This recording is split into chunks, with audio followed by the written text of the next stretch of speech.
Война не место для женщины. Это распространенное мнение бытовало во все времена, но было одно исключение. Со времен Флоренс Найтингейл образ сестры милосердия, спасительницы солдата, прочно вошел в мировую культуру.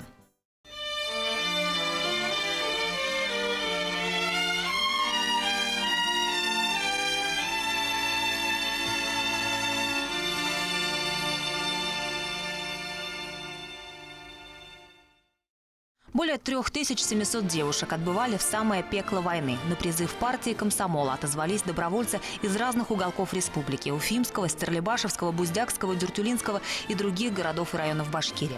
Наши героини служили наравне с мужчинами, были медсестрами, прожектористками, зенитчицами, связистками. Каждой третьей девушке не довелось вернуться домой. Это о них, комсомолках из Башкирии, писал в воспоминаниях маршал Советского Союза Рокоссовский.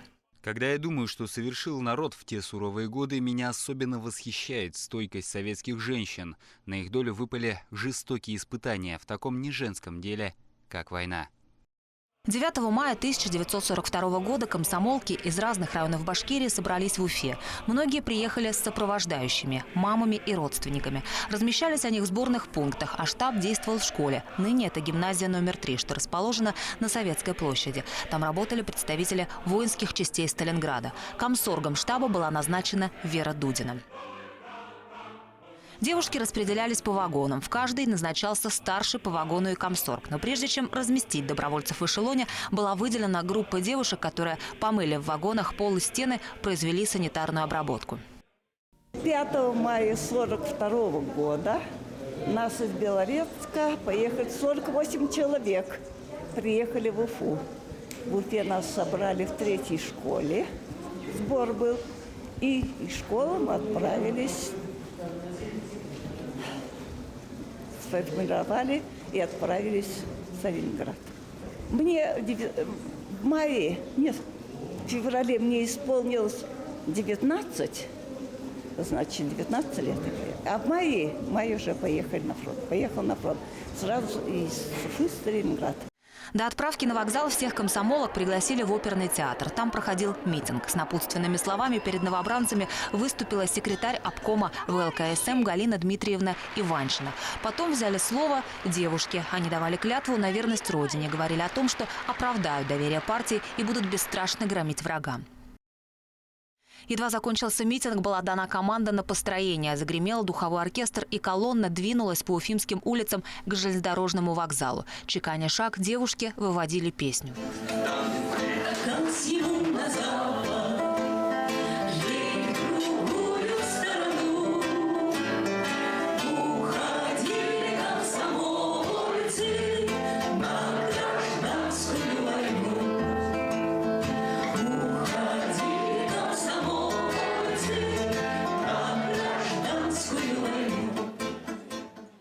До Сталинграда ехали 2 недели, а железная дорога была забита военными составами. На крупных станциях загружались продуктами. Иногда остановки были в степи или в лесу. Клава Козлова, бывший секретарь Белорецкого горкома ВЛКСМ, написала: «Простясь с родными у порога, я знала, верст в пути не счесть. И словно клятву повторяла 2 слова – Родина и честь». Был 42-й год. Был призыв, клич брошен девушкам, желающим пойти на защиту Родины. И вот был организован первый комсомольский эшелон. Вот с этим первым комсомольским эшелоном со своими подругами я и ушла на фронт. Цель пути была все ближе. Первую группу девушек оставили, не доезжая до Сталинграда, а все остальные на следующее утро прибыли в город на Волге. Эшелон встречали представители воинских частей. Они с завидной скоростью разобрали прибывшее пополнение. Через несколько дней обком комсомола получил сообщение. Девушки, прибывшие из Башкирии, успешно овладевают воинскими специальностями. Но не было времени долго учиться. В июле 1942 года враг усиленно бомбил Сталинград, и наши девушки взяли в руки оружие.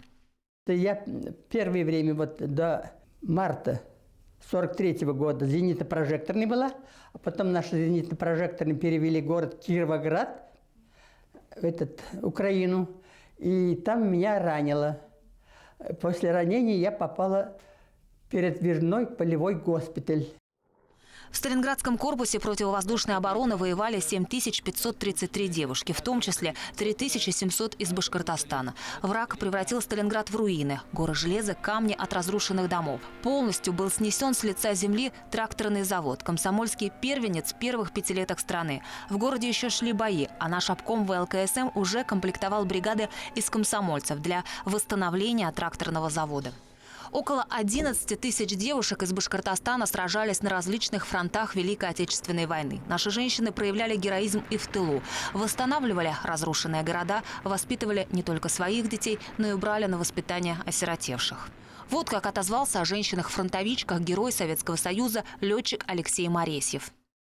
Если бы можно было собрать все цветы со всего мира и положить их к вашим ногам, то даже этим мы не смогли бы выразить свое восхищение.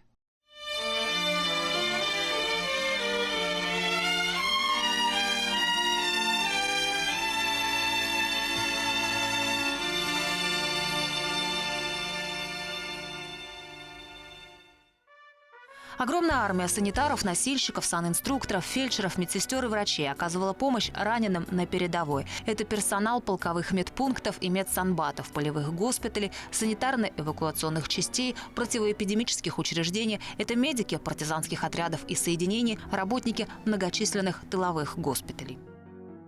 Весом вклад советских медиков в Великую Победу. Они спасли жизнь и восстановили здоровье миллионам защитников Родины. Возвратили на фронт 72% раненых и 90% заболевших солдат и офицеров действующая армия. По достоинству оценен ратный труд военных медиков. 47 из них стали героями Советского Союза, 283 – кавалерами Ордена Ленина, 18 – полными кавалерами Ордена Славы. Тысячи и тысячи отмечены боевыми орденами и медалями. Борьба за жизнь раненого начиналась сразу же на поле боя. Важнейшим условием ее успеха являлись продуманное сочетание, правильные сроки и высокое качество первой доврачебной медицинской, первой врачебной и квалифицированной медицинской помощи. Этому способствовала научная система этапного лечения раненых и больных с эвакуацией их по назначению. В ее разработке принимали участие такие видные ученые-медики, как Оппель, Смирнов, Леонардов, Бурденко и другие. Медико-санитарные батальоны дивизий составляли основу передового хирургического пояса действующей армии. Они были главной операционной в войсковом районе и играли огромную роль в борьбе за жизнь раненых, за предупреждение различных осложнений. Квалифицированная помощь раненым и больным оказывалась на госпитальных базах. Полевые подвижные госпитали обеспечивались специалистами из рот медицинского усиления, в отличие от эвакуационных госпиталей, имевших постоянный штат специалистов. Отгремели бои, и медики, перекроив фронтовые шинели на куртки и скромное пальто, снова на переднем крае. Раненых и контуженных надо было долечивать, бороться с коварными болезнями и поднимать ослабевшие силы тружеников тыла. Перед Лежной полевом госпитале я лежала, наверное, с неделю, так плохо лежала. А потом смотрю, девушки бинты стирают, потому что не хватало. И медсестер не хватало. 2-3 сестры, а привозят по тысячами раненых. Раненых возили прямо, как вам сказать, ну, сотни обязательно было. Быки запряжены, там 1-2 раненых лежит, и вот этих всех надо было, во-первых, снять их с телеги, размещать в госпитале, а размещать тоже так же негде, все на улице, и бинтов тоже так же не хватало, поэтому я тогда стала, в общем, помогать в госпитале уже через неделю или через 10 дней я начала помогать в госпитале нашим врачам и сестрам. Достойно проявили себя на фронтах Великой Отечественной войны медицинские работники из Башкортостана. От первого до последнего дня тяжелой изнурительной войны на всех фронтах, от Баренцева моря до Черного, от Волги до Адера, они показывали высокие образцы стойкости, мужества, профессионального мастерства и долга перед Родиной. Среди них герои Советского Союза, санинструкторы Горошек, Овчинников, кавалер Ордена Ленина, командир санвзвода Романов, многие отмечены боевыми орденами и медалями. Работа с архивными документами, специальное анкетирование медицинских учреждений Башкирии выявили 1305 медиков, ушедших на фронт из нашей республики. Стало известно, что из них 500 человек составляли мужчины, 805 – женщины. В их составе 490 врачей, из которых 324 – выпускники Башкирского медицинского института и 817 – средних медработников, из которых 533 подготовлены средними учебными заведениями республики. Из ушедших на фронт медиков Башкирии 92 медицинских работника и 4 преподавателя Башкирского медицинского института отдали свои жизни в борьбе со смертельным врагом. До сих пор о них известно, к великому сожалению, немного. Они не совершили выдающихся подвигов. Они остались рядовыми участниками войны, патриотами, положившими жизни на алтарь победы. Часть их награждена боевыми орденами и медалями. Многие не успели получить наград. Это, вы знаете, девчонки, которые совершенно не слышали ни выстрела, ничего. Но порыв мужества, порыв вот такого патриотизма, защищать Родину, это все пересилило. И вот они добровольно, даже, надо сказать, что уговаривая в военкоматах руководителей, чтобы их обязательно отправили защищать Родину. А причем некоторым из них было всего 16-15 лет. И если вы можете посмотреть, то в их метриках на 2-3 года были увеличены года. Они подделали в своих метриках год рождения. И вот таким образом еще одели туфли на самых высоких каблуках, спрятали свои косички и казалось, чтобы были взрослее они и сильнее. В невероятно тяжелых условиях работали медицинские работники фронтовых госпиталей. Нередко они отрывались от работы, чтобы с винтовкой в руках отразить атаку врага. Многие из них погибали, заслоняя своим телом раненых от влетевших в операционную осколков. Часто приходилось оперировать в землянках и палатках или под опрокинутыми лодками, иногда при свете керосиновых ламп и свечей. Медицинские сестры из Башкирии Закия Вахитова и Елена Клименко познакомились в эшелоне. За плечами осталась мирная жизнь. У Закии – техникум, у Лены – школа медсестер. Да по 2 года работы в уфимских военных госпиталях. Девушкам было по 20 лет. Они ехали в 8-ю гвардейскую армию Юго-Западного фронта, еще не зная, что им, призванным 8 марта 1943-го, будет суждено вместе пережить войну и победу, вместе работать долгие годы в Уфимской городской инфекционной больнице. В пункт назначения Миллерово Ростовской области эшелон прибыл утром. Передовая линия фронта проходила рядом. Город бомбили, и сразу же поступил приказ развернуть госпиталь и принимать раненых. Первое настоящее боевое крещение подруги приняли в Светогорске, где враг занимал более выгодную позицию на высоком берегу Северского Донца, и советские войска несли большие потери. Госпиталь, рассчитанный на 400 человек, тогда принимал от медсанбатов до 1000 раненых. Затем в составе 3-го Украинского фронта девушки участвовали в форсировании Днепра. Снова беспрерывные налеты вражеской авиации, бомбардировки. Понтонный мост ходуном ходил от разрывов авиабомб и снарядов. Когда выехали на берег, шофер, уворачиваясь от взрыва, так круто развернул автомашину, что она перевернулась. Медицинские сестры подруги получили ранения. У Лены Клименко был сильный ушиб позвоночника, и ее долго выхаживала Закия. Летом 1944 года госпиталь перевели на 1-й Белорусский фронт, в составе которого подруги прошли Польшу и Германию. На Висленском плацдарме наши войска готовились к наступлению. Бойцы вместе с медиками развертывали палатки, под которые предварительно копали котлованы. Наступление началось рано утром. Сначала артподготовка, потом заговорили «Катюши». Света белого не было видно, а через некоторое время начали поступать раненые. Те самые солдаты, которые накануне помогали подругам рыть котлованы. Легко раненые сами приходили в госпиталь, так как передовая линия фронта проходила рядом. Закия Вахитова тогда была эвакуатором. Она стояла на перекрестке дороги и ловила пустые автомашины для отправки раненых в тыл. В Кюстрине госпиталь принял до 2000 пленных гитлеровцев. Медики госпиталя проявляли о них заботу, доставляли одежду и пищу. На фронт я ехала с моими учениками, 2. Вместе ехали из одного района, вместе на батарее служили. И до конца они так были там, а меня ранил, я в другую часть потом попала. Поехали молодежь с любовью в сердце о родине, потому что комсомол принято было в стране. Комсомол должен всегда быть впереди, где тяжело.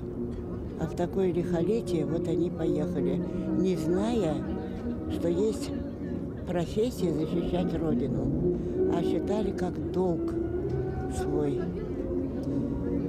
И первым делом, с первого дня, нас быстро-быстро начали обучать нашим военным профессиям. Зенитная артиллерия. На пушках мужчины, на приборах женщины. Вскоре советские войска вошли в Шверин. Город словно вымер. Все жители попрятались. Здесь госпиталь был развернут в полуразрушенном здании с разбитой канализацией и без водопровода. Медикам приходилось по этажам носить воду. Раненых поступило около 800 человек. В госпиталях на передовой линии фронта осуществлялась сложная организационная работа. Сразу же в них необходимо было создать посты из легко раненых и офицерские посты для контроля за снабжением. Наряду с этим приготовить постельные принадлежности из расчета на несколько сот человек и привлечь к госпитальной работе местное население. В Шверине раненые решили порадовать сестричек. Отыскали в заброшенном театре музыкальные инструменты и организовали концерт самодеятельности. Исполнили победный марш «Огонек» и «Вставай, страна огромная». День Победы фронтовые подруги встретили в городе Ростове. И радовались, и плакали, и пели. Затем ездили в Берлин, чтобы увидеть поверженную столицу рейха. Перед глазами предстал огромный серый и мрачный Рейхстаг. На полу беспорядочно валялись кипы бумаг, словно перину разворошили. На стенах надписи и росписи советских бойцов. Фронтовые подруги тоже оставили на свободном месте стены Рейхстага свои автографы и надпись «Уфа, Берлин».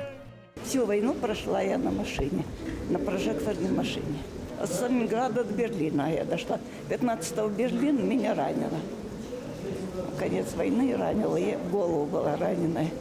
Лежала в госпитале, а потом 2 мая вместе с госпиталем, я уже 2 мая была в Берлине. Госпиталь был передвижной, раненых обрабатывал, сдавал другому госпиталю, а этот госпиталь двигался за передовой. Врач-судмедэксперт Янаульской районной больницы Губанова после окончания Башкирского медицинского института в июне 1942 года была призвана в ряды советской армии и направлена в военный госпиталь номер 3418, находившийся в станице Слащевска под Сталинградом.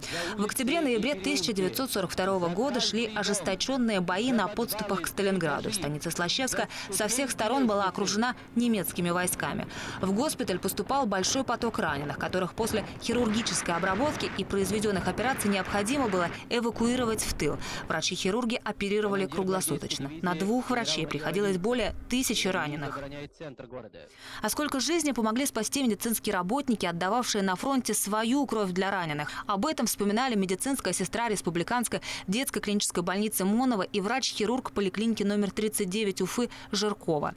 Работая в разных госпиталях 62-й армии Первого Белорусского фронта, Монова была свидетелем массового донорского движения под девизом «За кровь, пролитую в боях за Родину. Кровь во имя жизни». Следуя ему, Монова много раз сдавала по 300-400 граммов крови.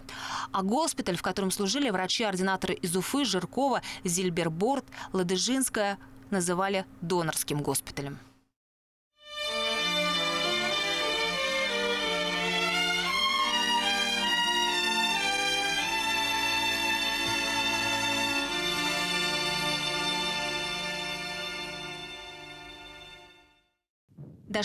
Дошли до Берлина. Эти слова были на устах каждого солдата и офицера, каждого врача и медицинской сестры, всех, кто сквозь огонь тяжелейших и кровопролитных сражений шел сюда, изгоняя врага с земель России, Белоруссии и Украины, Прибалтики и Молдавии, Польши и Чехословакии, Румынии, Болгарии и Югославии, неся освобождение всем, кто томился под фашистским игом. Особое чувство владели в тот погожий весенний день теми, кому довелось штурмовать Берлин. Это было ощущение счастья. Мы победили. Свершилось событие огромного исторического значения. Судьбы фронтовых медиков после войны сложились по-разному, но большинство из них остались верны прежней профессии уже в мирных условиях. Я пришла домой, и вот папа встретил меня, как говорится, прямо слезам на глазах. Не слезами на глазах, форменным образом плакал он, что я приехала живая, что я буду хоть немножечко помочь ему. Ведь, представьте себе, дети, 6 детей живых, мать 7-я, 8-я папина мама, папа сам 9-й, 10 человек кормить надо было. А тогда ведь очень было плохо кормежкой. Я им написала, когда все-таки начали бомбить, написала, что Сталинград очень сильно бомбят. Поэтому они, в общем, не могли понять, я живая или не живая. Поэтому, наверное, особенно папа вот плакал, прям ревел, как говорится. Я сама лично писала книгу «Воспоминания о юности наших девушек». И вот они рассказывали, как они уходили, как они осваивались в военную профессию. Ведь вообще на фронте женщин принимало участие около 1 миллиона человек. И не так-то доброжелательно сразу они нас приняли, мужчины. Они считали, что мужчины – это такой приоритетный, что они могут осваивать все профессии. А женщины, они слабы. А на самом деле оказалось, что наши женщины освоили буквально все профессии, которые были на фронте и необходимы были для того, чтобы вести войну. По многим дорогам войны прошли медики из Башкирии. Каждый из них проявлял лучшие черты, присущие медицинским работникам. Верность родине, готовность служить ей до конца в самых тяжелых испытаниях, высокий гуманизм, отличную профессиональную подготовленность. Некоторые из них отдали жизнь во имя победы. Плечом к плечу с воинами советской армии медицинские работники выстояли в борьбе и победили. Миллионам раненых солдат и офицеров спасли они жизнь, возвратили здоровье, помогли снова взять в руки оружие. Нижайший поклон им за их заботу и доброту. Так высоко оценил труд медицинских работников в Великой Отечественной войне маршал Советского Союза Рокоссовский в книге «Солдатский долг». Конечно, невозможно перечислить всех медиков из Башкортостана, ушедших на фронт. Невозможно рассказать об их боевом пути. Достаточно сказать, что 84 из них удостоены ордена Отечественной войны 1 и 2 степеней, 288 орденов Красной Звезды, 10 орденов славы. И этот список можно продолжить.